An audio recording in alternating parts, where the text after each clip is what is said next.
Preston, the county courthouse is a long-time trouble spot for crime, and apparently this woman had no idea this attack was coming. She ended up being knocked out cold and came to covered in blood.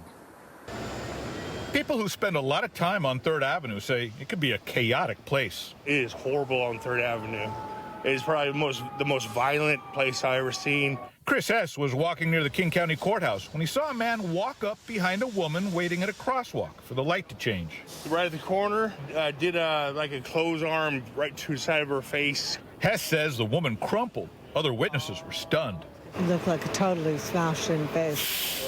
The man who threw the devastating punch then boarded a bus. Hess dialed 911 and decided to follow him. I got on a transit bus with him. He got off the transit bus, went down Columbia Street, and ran. Seattle police caught up to the man and arrested him for assault.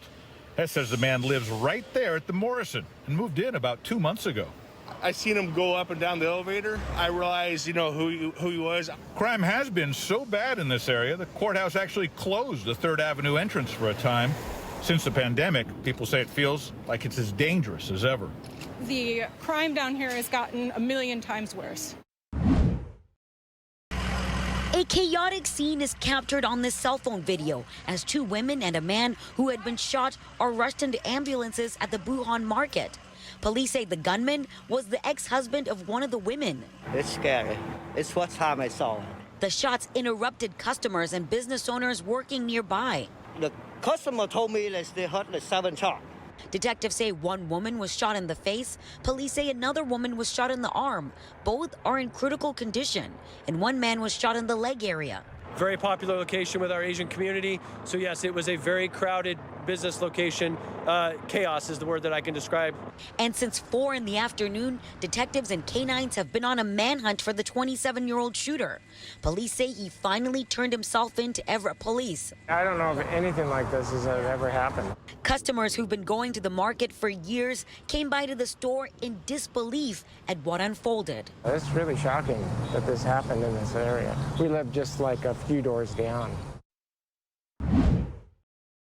Yeah, Preston, there is that growing frustration that people who are accused of committing crimes during protests are not being held accountable. And prosecutors say the investigation into Jacob Greenberg could be that example, but his attorney told me otherwise.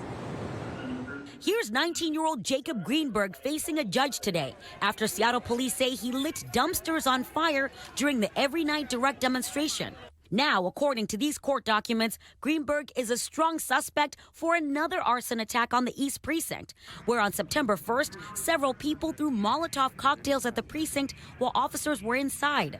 Court records say Greenberg is also a strong suspect in a recent felony assault, which is currently under investigation. 2 independent KOMO sources say he's the suspect who allegedly whacked an officer in the head with a metal baseball bat during a protest last weekend, cracking the officer's helmet. It's understandable that people in Seattle and countywide look at the vandalism and the property destruction and the violence and say, what's happening here? The King County Prosecutor's Office says they asked a judge to hold Greenberg on a $350,000 bail, but a judge set bail at $20,000. The most difficult part, I think, is for people who don't understand the court system, who don't realize that the prosecutor's office wants to hold people who commit violent acts in jail.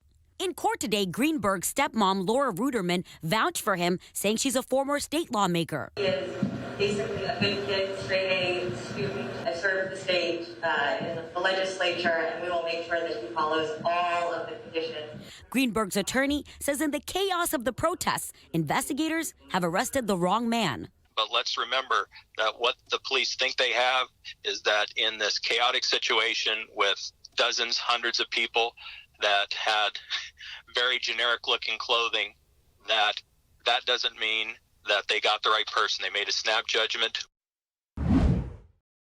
The Puyallup School District today is welcoming back its special needs students to in-school learning. Next Tuesday, the plan is to bring back kindergartners and first graders, followed a week later by 2nd through 6th graders in a hybrid model.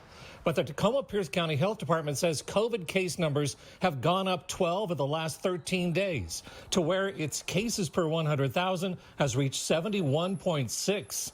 The threshold for not allowing in-school teaching is 75. The numbers are going up in Pierce County again, and we only get one shot to do this right.